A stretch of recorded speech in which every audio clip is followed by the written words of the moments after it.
कंकालिन दाई। दुर्दंडा शरण पखारा हो जय कंकालिन दाई।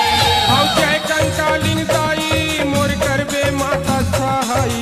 जय कंकालिन दाई मोर करबे माता सहाई। हौ जय कंकालिन दाई मोर करबे माता सहाई। जय कंकालिन दाई मोर करबे माता सहाई। तोर डंडा शरण पखार वो जय कंकालिन दाई। दुर्दंडा शरण पखारा हो जय कंकालिन दाई। दुर्दंडा शरण पखारा हो जय कंकालिन दाई।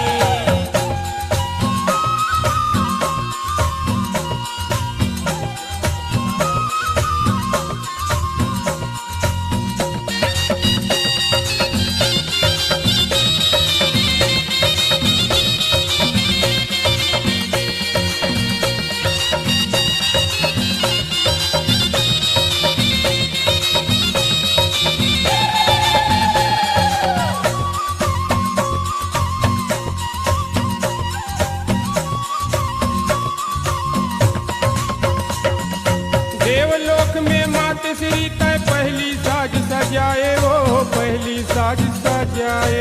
पहली साज सजाए ओ दाई पहली साज सजाए ओ पहली साज सजाए। 36 कोटि देवता धामी तोला माथ नवाए वो तोला माथ नवाए।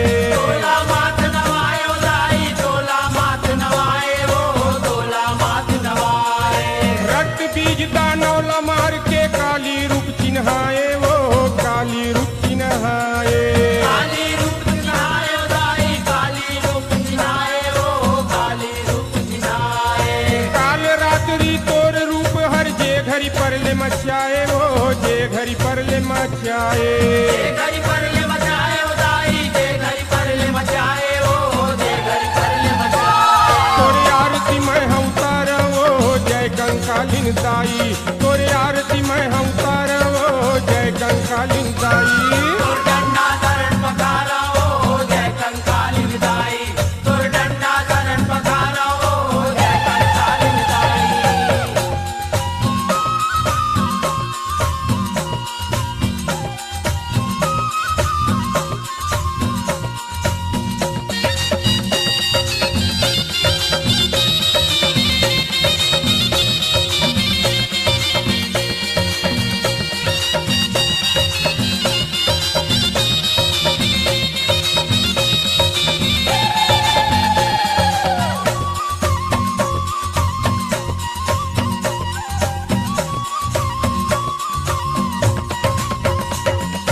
ऋष भन्ना के मात श्री के थर थर कांपत आए वो थर थर कांपत आए। थर थर कांपत आए ओ दाई थर थर कांपत आए ओ थर थर कांपत आए। कैसे अस्थिर माता हो ही कही के जोखा मढ़ाए वो कही के जोखा मढ़ाए। कई के जोखा मढ़ाए ओ दाई कई के जोखा मढ़ाए ओ कई के जोखा मढ़ाए। सबले दाई कंकालिन तय खाओ खाओ चिल्लाए वो खाओ खाओ चिल्लाए। खाओ खाओ चिल्लाए ओ दाई खाओ खाओ चिल्लाए ओ खाओ खाओ चिल्लाए। और पानी फूल नरियर ला धर के देवी तोला मनाए वो देवी तोला मनाए। देवी तोला मनाए ओ दाई देवी तोला मनाए ओ देवी तोला मनाए। तोर सुर तक दिया ना बार वो जय कंकालिन दाई। तोर सुर तक दिया ना बार वो जय कंकालिन दाई। दुर्दंडा शरण पखारा हो जय कंकालिन दाई। दुर्दंडा शरण पखारा हो जय कंकालिन दाई।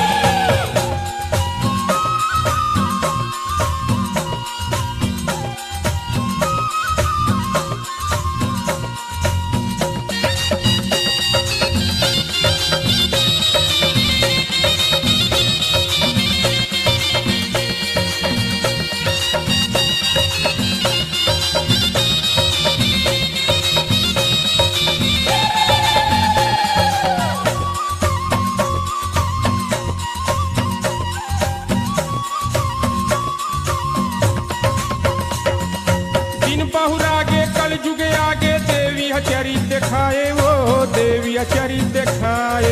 देवी चरित दिखाए ओ दाई देवी चरित दिखाए ओ देवी ही डोंगरी में जाके माता थीराए ओ जाके माता थीराए।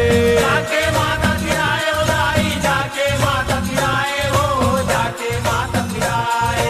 कहूँ बमलाई कहूँ समलाई शारद बन के छाए ओ शारद बन के छाए। शारदा बन के छाए ओ दाई, शारदा बन के छाए ओ, शारदा बन के छाए। अब समय समय में अपन भगत ला तैहा दरस दिखाए वो तैहा दरस दिखाए। तैहा दरस दिखाए ओ दाई, तैहा दरस दिखाए ओ, तैहा दरस दिखाए। तोर प्रेम ल सुंदरता रवो जय कंकालिन दाई, तोर प्रेम ल सुंदरता रवो जय कंकालिन दाई। तोर